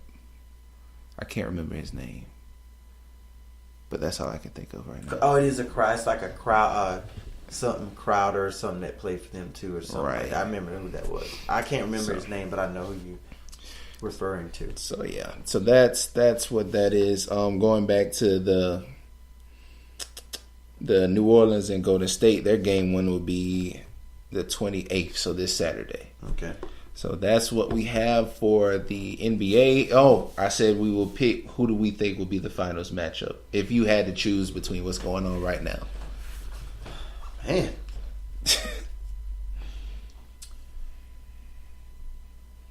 NBA finals matchup right now, going off of right now, would be Houston Rockets. Okay. Versus Cleveland Cavaliers. Wow. All right. I just, and you know me, I'm not a big LeBron person. I respect the heck out of his game. He's a freak of nature. Yeah. But with Boston being undermanned. Toronto has never shown me that they can beat LeBron in the playoffs. No, not at all. And with Boston being undermanned, I think the Cavs, they are in control of their own destiny. Okay. I know they're having a tough go right now with Indiana. Right. But most of the time when you have a first round series, that's probably going to be, given the fact that the Cavaliers have had so much success in the first round, like we're so used to them sweeping through. True. And they really don't get tested until the conference finals over the last few years anyway. True. But I think they'll get through Indiana. Not saying it's a cakewalk, but LeBron James is he's that X factor. He's that he is. In spite of what we don't have or how we're playing or what's going on, he's LeBron James. He's the best player on the planet. And with what Harden and the Rockets are doing and the way that they're playing, and a lot of people say, well, I haven't seen it in the playoffs yet. And I still think they would still have to match up with Golden State to show me. But I think this is a different team. This is a different James Harden. And I think they're going to go to the finals, man. Golden State, I big fans of them. Just from a basketball perspective, they made me really get back in tune with the NBA again. Because I used to love watching how they play. They look like they're having fun when they're out there. Right. And all of that. Big fans of the Spurs when they were winning, too, because they show you the fundamentals of basketball. And I always say Golden State was created through the draft. This wasn't, let me grab this talent from here, let me grab this talent from here and just throw it together. But my finals pick is Houston. And Cleveland. My finals pick, I'm going to go East-West. You went West-East. Okay. I know my East. 76ers. Wow. Wow, that is a shocker. That is a bold prediction, my friend. That is a very bold prediction. You got to elaborate on that. I really just like don't get caught up in the hype, bro. I trust the process. I like the little slogan now. I like the slogan. I trust the process, man. It's the first round. And honestly, it's the first round. Way this is looking, this is why I say this. Adversity will come. The way I see it, Cleveland might lose this to the Pacers. Now, if they get past the Pacers, they're going to the Eastern Finals. If they lose the first round, LeBron gone. Oh, LeBron is out. LeBron's almost out regardless. Like, I think after this year, he's going anyway. Exactly. So, but yeah, if they lose this series, you have Toronto, which again is another team that has never really showed their best abilities in the playoffs. Mm-hmm. And I feel like Philly, if Kyrie can't come back, because I don't know the status of his injury, I think Gordon's going to still be out. I feel like they can beat the Celtics. I feel like they can beat the Celtics. I think the matchups would have to fall in their favor. Yeah. You got to remember, this is a young unit. I understand. They don't have a lot of experience, but they have talent. I love what Embiid is doing. Yeah. I love what Ben Simmons is doing. It looks good. Yeah.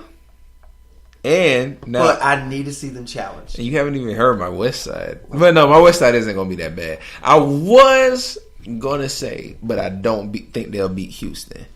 It's the Jazz. And I don't think they'll get by Houston. So, no. I'm going to still go with Golden State. I'm going to still rock with Golden State on this side. Because I feel like if they can hold off the New Orleans Pelicans, Steph Curry will be back in time to play the Rockets. And I feel like Steph Curry's Warriors is going to beat the Rockets. I don't care if he was waking up out of a coma for 6 years. He's going to come. He's going to come out. You're making some bold predictions tonight. I'm sorry, man. Golden State is Golden State. It is. But you got to remember too, this team, it's like a car. A used car. This team got a lot of miles on it. It's a very used car. But, I mean, you do have KD to the mix. It's his second full season with him. But this team has a lot of miles. Yep. 3 straight years going to the finals. You play 82 games a year. Then you add on the run through the playoffs to that. That's about 20-something games or so, over 20 games, because you got to win 16 games in the playoffs. You're so right. That's over 100 games or so over the past 3 seasons. Now you see the breakdown. You see the ankles are twisting. The knees are popping. You see the ankles are twisting. You see the aches and the pains and the bumps and the bruises from this long run. And you know what? They're going to drive that old car right to the finals. Okay. They're going to drive that beat up old car, sputtering and all. Right into the finals. I would love to see them go back. Be 4 straight years in the finals. We haven't seen that since the Heat. It's true. It's true. So that's our NBA. That's the NBA. That's NBA. We'll keep you updated on if anything changes. But we kind of reviewed what's going on with the NBA. I guess we can take a quick break. I was about to. If you want to go quick break, I mean, we have. We don't necessarily have to. We just got a few minutes on the NFL draft. But we also got to remember too, C. Moody. What's that? America's greatest pastime. Oh, we're going to talk about Major baseball. League Baseball has started back. We have gonna people talk out there that about care about baseball. Okay? It's you're not right. always about the pigskin. You're right. And the hardwood. Sorry. But the MLB is back since we left you guys last. Major League Baseball has started. I'm just going to run through some quick scores with you guys right quick. I'm not going to spend too much time on it. Right now, the Yankees lead in the bottom of the 7th inning at home over the Minnesota Twins 6-4. I do know that Giancarlo Stanton's had his share of struggles with the Yankees, even getting some boos because he's been consistently striking out. He's had a few homers this year, but I guess when you play for any New York team, they have a high level of expectation for you. Right. And they're paying him a lot of money to be there. So hopefully it's just the first month of the season, so you got to give him time to get acquainted and whatnot. But the Yankees are leading at 6-4 right now. Right now on ESPN, the top of the 8th inning with 2 outs and 1 runner on base, the Cleveland Indians lead the Chicago Cubs 3-1. You can tune into ESPN to see that. Right now, probably one of the hottest teams in baseball right now, the Boston Red Sox leading the top of the 8th right now over the Toronto Blue Jays 4-3. The New York Mets on the road versus the St. Louis Cardinals in the bottom of the 4th inning with the bases loaded for the Cardinals with 1 out, 4-1 lead for St. Louis. This game has already gone final. The Astros are defending World Series champions, 5-2 over the Los Angeles Angels. Another game that's gone final, the Colorado Rockies, 5-2 over the San Diego Padres.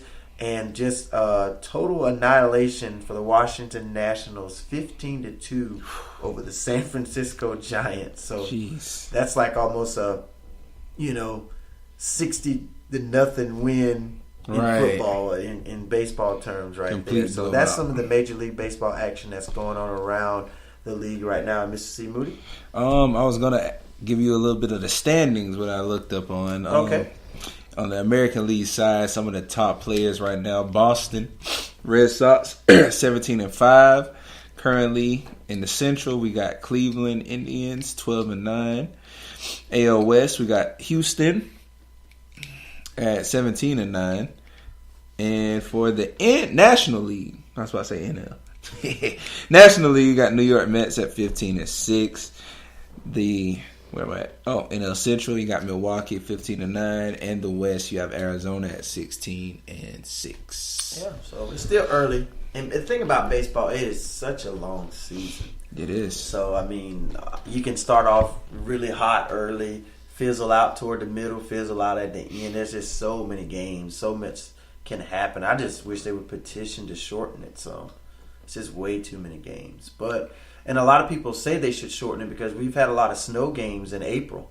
Was a lot of games had to be canceled due to inclement weather, and a lot of people say they should shorten the season to push it back a little bit till after May. Maybe reduce some of the games off of it to try to avoid. Because in some places, April is still considered, it's a wishy-washy month. You can get snow all kinds of crazy weather can take place in certain parts of America. So, but that's what's going on around Major League Baseball right now. Did you want to go ahead and segue into the NFL draft that's going to be coming up on Thursday night? Yeah, the NFL draft. What was I going to say? I lost my track because I was trying to find this, trying to see where I can watch this. As of right now, with only 30 seconds left, it's tied 95 between the Pacers and the Cavaliers. But going into the draft, we have some top prospects coming in there. One of my favorites, Saquon Barkley and Baker Mayfield. Mm-hmm. You also mentioned your Josh Allen. You got Sam Darnold. And Josh Rosen. Right. Some and the kid from UCF. I know who you're talking about. Yeah, I can't think of his name, and I'm so sorry that I can't think of his name. But he's got, if we could look that up, we reserve the right for him. Ooh, but we got 12 seconds left. Oh, playoff action, okay.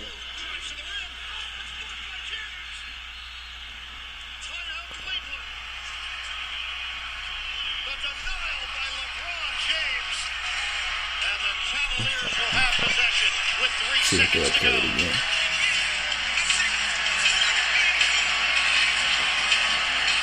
Oh, no, that's goaltending. You think so? That's goaltending. Okay. From what I can remember, if it hits the glass first, that's in. He hit it after it hit the glass. It looks like they're going to give it to Cleveland, but it was a drive. I think that was by Victor Oladipo. Mm-hmm. Going in, LeBron chased them down. Not even really a chase down because it's on their side of the court, but still following behind, get the key block, call the timeout. There's now 3 seconds left. And looking at the replay, what I was just arguing about is that the rules, from what I remember, is that if it touches glass first, any person who hits it after is a goaltend.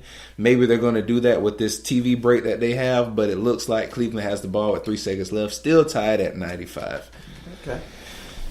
We'll keep you guys live look-ins on that, but just back to the NFL draft. We were trying to figure out the young man's name from UCF. I have the draft order here, so I don't want to look it up, man. I'm stuck on live right now. But I have the draft order here. All you have to do is go to a different page. I need to know his name. Go to it. You know what? I will look it up. Look, all you have to do look up a different tab. And use his I'm the colleague, iPhone X or I'm iPhone being 10, the good colleague that's holding the live game right now. And then I'll look that up. Okay, while we're doing that, we're going to hear this last 2 seconds. And LeBron wins it. LeBron wins it. I didn't miss that. That's a winner in Cleveland. You mean to tell me LeBron James is out here game winning three. Now? Winning 3. Wow. And that's why I say he's the X factor. A lot of people feel they shouldn't struggle with Indiana, but Indiana's a tough team. But that's why they'll be in the finals, because of him. I mean, of course. The reason they'll get anywhere is because of LeBron James. 44 for number 23. The Cavaliers take a 3-2 lead in the series. His name is Shaquem Griffin. Okay. He's born with his hand, but take another look at this buzzer beater here. Unbelievable shot. Jordan But I know who you're talking about now. Who doesn't have that that arm. He actually had a phenomenal 40. Mm-hmm. I watched that actually. Mm-hmm. So he is a big prospect going into the draft as well. What I was going to do is kind of run down the order of the NFL draft for you guys to kind of give you guys an idea of who's going to have the first pick all the way to the first 10. Now, we do know there's always opportunities for teams to trade up, shake up some stuff, trade some picks away to get a higher pick. So that's always a possibility. You never know what's really going to happen with the NFL draft until that team is on the clock and to see what they decide to do. But the draft order right now, 1 through 10 right now, as we know, the first overall pick for the NFL draft is the Browns. That's Isn't why I it? didn't want to go away from it. It's the Browns. The Cleveland Browns. We all know it's the Browns. It's always the Browns. The Cleveland Browns last year went 0-16. Some of the top needs that most analysts say that the Cleveland Browns need is a QB, a cornerback, offensive tackle, a safety, and a wide receiver. Now, they did have a pretty good looking offseason so far. They brought in Tyrod Taylor. Also, Jarvis Landry came over from Miami from receiver standpoint. So they are working toward trying to, make Cleveland an attractable place. And I don't know how you can do that because it's Cleveland, but I mean, LeBron. That's what it is. I mean, over the last 2 years, though, this team has gone 1-31. Just think of LeBron. That's what they're going to say. mean, they were like, "Hey, we have LeBron over here, guys." Does not play football. That's still going to be enough of the pitch. But Cleveland has the first pick. Now, the second pick will go to the New York Giants. Now, a lot of people feel they'll go for Saquon Barkley. Because a lot of people say it's projected that Baker Mayfield will be the first pick to Cleveland. I don't know if that's speculation or if that's what they're actually going to try to do. But last year the Giants went 3-13. A lot of people feel their top needs are a quarterback, an offensive lineman, running back, and a wide receiver. Obviously they did sign Nate Solder from the New England Patriots, who was a free agent, did not re-sign with the Patriots as a tackle, as a left tackle.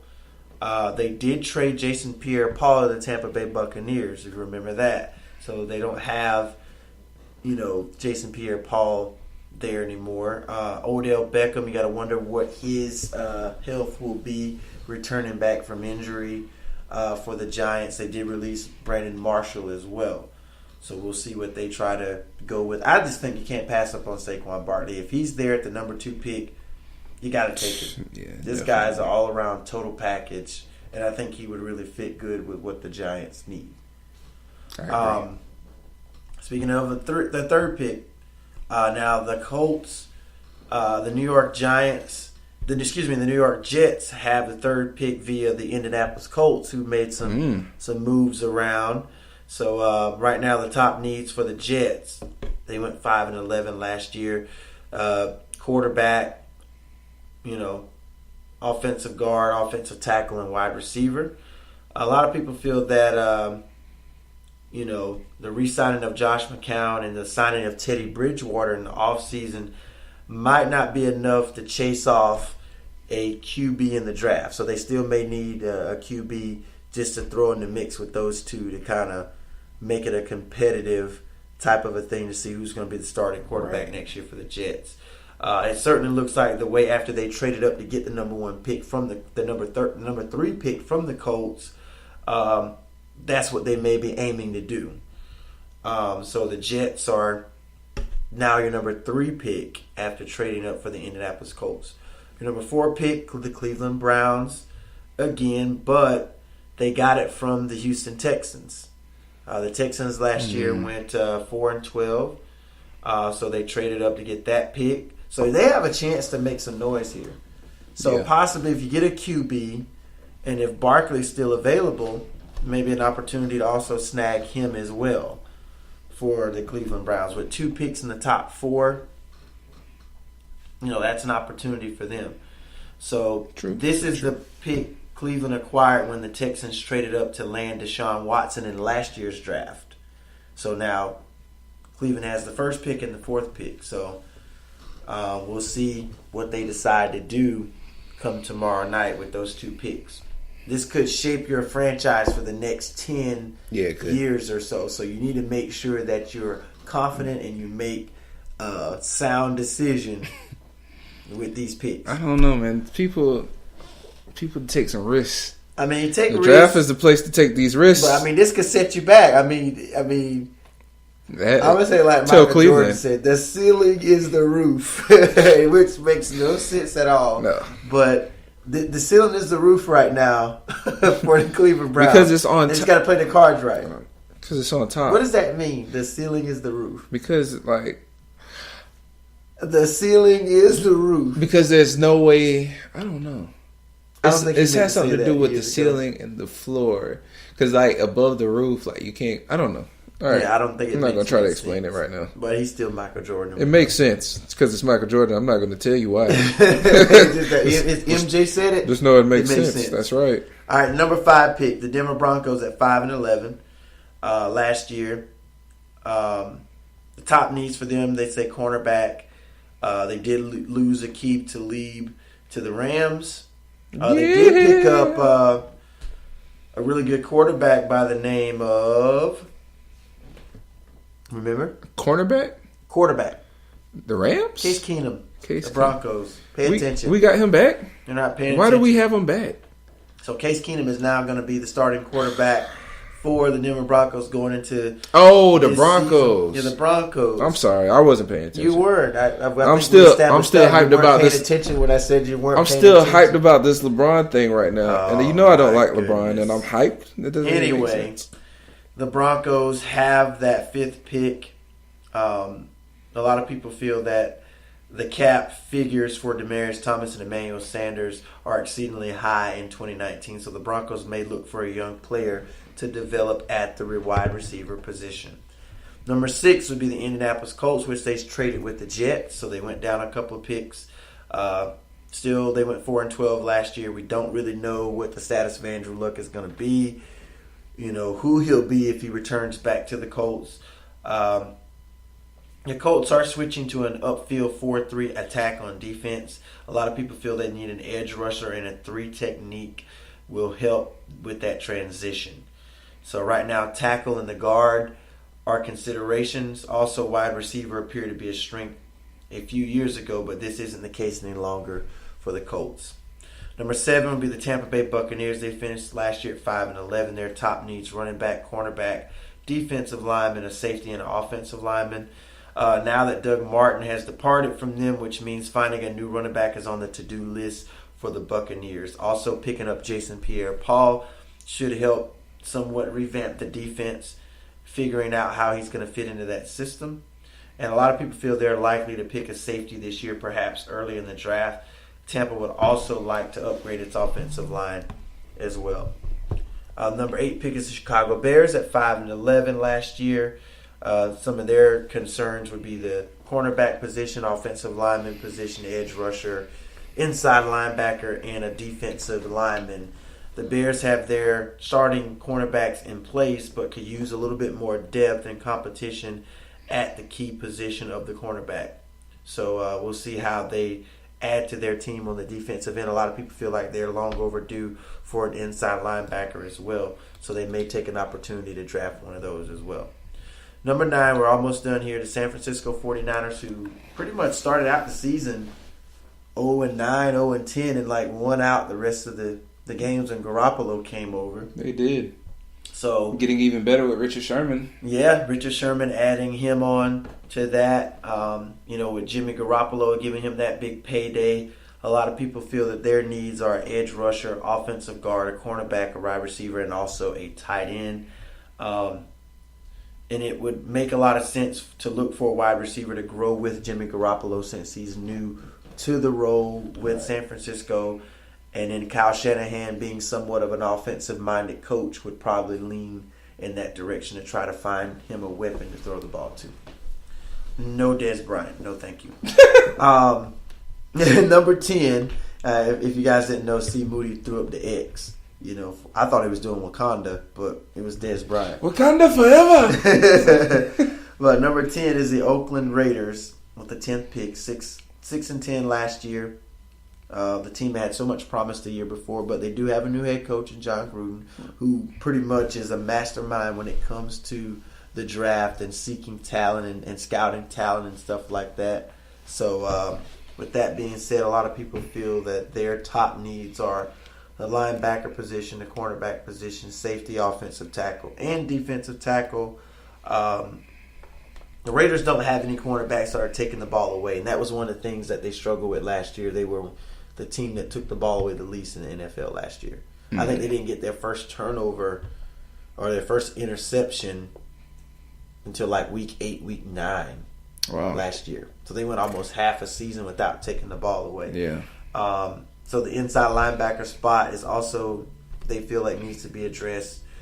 They could be looking for a long-term solution at left tackle.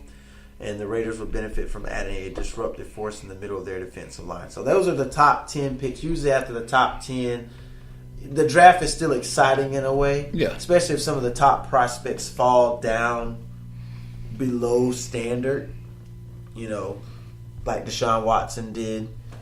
You know, and some of the top players in years past where they just didn't seem to get picked at the spot they thought they would be. Right. So it gets kind of anxious to see where they'll land. But those are your top 10 picks for the draft, to see what's going to take place. My thing on my big radar is what Cleveland's going to do. With those 2 picks inside the top 10, like I said, that could shape your franchise for the next 5 to 10 years. That's true. In a good way, a bad way. Probably a bad way. Or a devastating way. It's some random picks they're not going to work with. I mean, but Saquon Barkley to me is the must-have player. Yes. For me.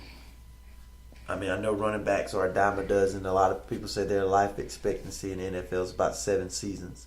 So we just have to see how that goes. But also, too, at the NFL, I think Dez Bryant released by the Cowboys last week. Mm-hmm. They did have a video out there where he was working with Odell Beckham, so a lot of people is trying to draw some speculation that he may be trying to go to the Giants. Right. Also, another victory for me to celebrate. 2 victories in 1. So it was out. Don't frown your face up. Like, your team has made the most noise this entire offseason. The Rams are the Super Bowl champions on paper right now. On paper. Yeah. But anyway, the NFL schedule has been released. If for those of you who don't know, it's uploaded now, so you can go to your favorite team's website to see who they'll be facing off against next year. But the 2 victories I want to celebrate was the fact that it was kind of up in the air if Rob Gronkowski was going to return to the Patriots, and Tom Brady didn't make a commitment to say he would be back next year for the Patriots. With all the rift that's going on with he and Bill Belichick and Robert Kraft, it is announced that Brady and Gronk will both be back for the 2018 season for the New England Patriots when we win our 6th Super Bowl. You know what? I didn't know that. How big did Vince McMahon give him a contract? Who? Vince McMahon. Vince McMahon is the owner of the XFL, not the NFL. Clearly, they're in the same. We're talking. Oh, NFL, I'm sorry, Roger Goodell, because him and Vince aren't the same. Oh, okay. I feel the haterade already. Haterade. You can call it whatever you want. Yeah, I mean, like I said, you guys are the Super Bowl champions on papers. That's right. In the off season, you guys won the off season. The LA Rams have won the off season. Hey, but you guys win the script. No, I mean, I still don't know what we're gonna look like next year. I know Edelman will be back. He'll be coming back from injury. We got some new pieces. We did sign Jordan Matthews from the Bills, so that's a good target to throw the ball to for Brady. But I got to figure out what this rift is going to be between he and Belichick. So, with that being said, guys, we're getting ready to wrap up this podcast. The NFL draft is tomorrow night. NBA playoffs are continuing. Major League Baseball is still up and running now for about a month. So it's been about a month since we've been with you guys last week. Thank you guys for just bearing with us. We do apologize for the space of time that you have not heard from us. But we still have our social media things up and running at Twitter at Sports Moods and on Instagram at It's Sports Moods by Mr. C. Moody controls that. D. Moody controls the Twitter handle, and pretty much we can be reached on Spreaker, iHeartRadio, also YouTube as well. And we just thank you guys for all the support that you give us. I know it's been a while since you heard from us, but we've been running into some scheduling conflicts. We always think about you guys. We're always communicating, trying to figure out, hey, we're going to be able to do the podcast this week. And I'm not saying that that's acceptable, because once you build a fan base, we do need to be consistent, you know. Y'all just better wait for us. Like, no, yeah, you got to be consistent. So that's like watching your favorite show, and then you go turn it on, and it's like, my show's not on. Like, right. Where is it? Like, So we do need to be a little bit more communicative with you guys to let you know when we will be able or when we won't be able to do it. But we try our best each and every week to get to you. But we just hit a rough patch here over the last month or so. But we're back. We do apologize. We're back. Again, thanks for all the support. Ashburn, Virginia, if you're still out there. Woo, I hope our you're here. number one fan, so hopefully you have not lost faith in us. And then, obviously, we just want your feedback, guys. I know Mr. C. Moody, when we left us last, you told us we have a website that they can go get Sports Moods gear from. That is right. tpublic.com is the place where independent artists and designers can post their own t-shirts and you can buy them from. And we are up there. If you would search for Mind Library. I think it's mine. Let me double check. It's either Mind Library or the other alias name for it, Brainioteca, which if that is it, I'm going to have to spell it for you, of course. Let me double check right. Come on. tpublic.com once again. And it is Mind Library. So MIND Library. LIBRARY. Look for it up there. That's where we'll be. Also have some other shirts that you might find interesting. Yeah. And again, we thanks for all the support and you guys, we've been doing this since August of last year, so we're getting pretty close to a full year of doing these podcasts for you guys. We hope you enjoy the content that you hear and listen to, whether you're listening to us. I cannot talk tonight. Listening to us live, or you go back and follow us on our social media and pull up our podcast there, or through iHeartRadio, through YouTube or Spreaker. We do appreciate all that you guys do to take time out of your day, whether you're driving into work or whether you're just in the gym working out or wherever you may be listening to us. We do appreciate it. We're just a bunch of fellas here from the good old state of South Carolina, just trying to make a name for ourselves with our sports podcast. And that's right. D Moody and C Moody. If you don't know what the C and the D stands for, because I did get that question one time, it's Christopher Moody and Derek Moody. There you go. And my name is spelled DERRICK. Okay. So I always get my name spelled wrong. Really? DEREK. So it's Derek Moody and Christopher Moody. No relation. No relation. High Possibly. School. I don't know. Small world. It could world. be somewhere down the line. It could be. But high school went together, and that's how we met. And here we are now. We play tennis together. Champions. Two black guys playing tennis. Go figure.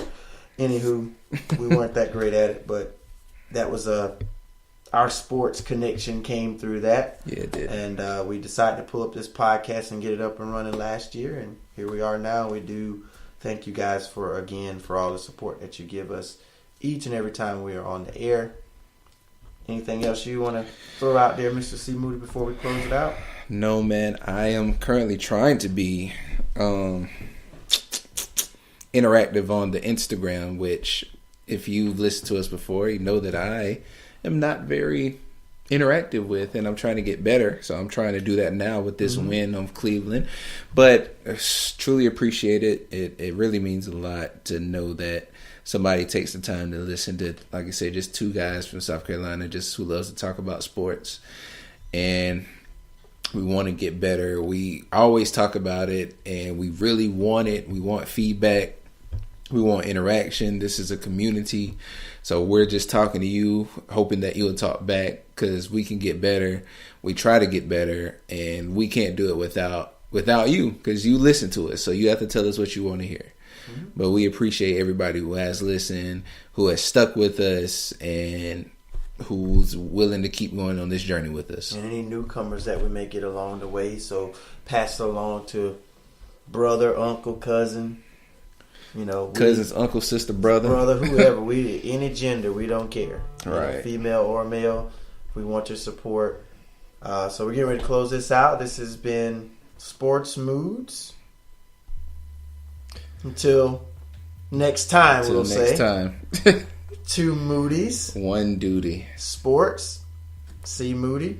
D Moody. I really just screwed that up. No, it's right. It's cool. It's right. C Moody and D Moody. That's all they need to know. C Moody and D Moody, 2 Moodys, 1 Duty, sports. We'll see you guys next time. Be easy.